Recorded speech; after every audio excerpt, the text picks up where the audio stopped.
right. So if we look at Shemot 32 and 33, and Yahweh said to Moshe, whoever has sinned against me, and another word for sin is rebellion. All right.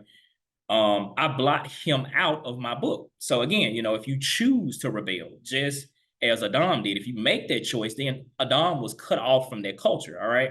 And so that is why, when Yeshua came, Yeshua said, I come not to do my will, but the will of the one who sent me. He came to do the will of his Father. All right. And that's the same way we should be now that we have a born again spirit. We have now been reconnected to the Father. All right. We now have our spirit has now been regened. Okay. And so if we look to live out of our born again spirits, the scripture says that's how we can please the Father. If we live out of our born again spirits, there's nothing that we can't do. The issue is that excuse me, we won't live a life of sin because, let me quote it correctly, if we live our born again spirit, we won't bring to a completion or fulfill the lust of the flesh. So we won't give into those worldly desires of a dead spirit. All right. Now that we have that born again spirit, what we have to do is submit to our born again spirit. We have to discipline ourselves. All right. And we have to study, that when it talks about faith, faith comes by hearing. And, faith is a lifestyle.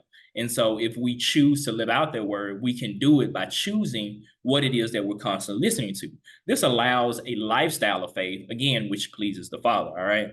And so that shows that we have reconnected ourselves to that government that Adam was originally given, that he was originally a part of, that culture that he was a part of, that kingdom culture. All right. And so if we do that, then we're able to escape that second death or that judgment. All right. So that way we won't have to be eternally separated from the Father. What sense does it make if I'm saying I'm an American citizen, but yet I'm breaking every law that, coincides? I almost seem like an enemy to the country. All right. And so let's go ahead and read this next scripture. Hazan 3 and 5. He who overcomes shall be dressed in white robes, and I shall by no means blot out his name from the book of life, but I shall confess his name before my Father and before his messengers. All right. So we see here that if we are able to overcome the world by living an overcoming lifestyle, which means, again, what I just talked about, living a lifestyle of faith, then, there is no reason for us not to, when the book is open, the book of life, and our names are written in it, then there's no reason for the Father to say, depart from me. I never knew you. Because the thing is, Yeshua said, my sheep know my voice.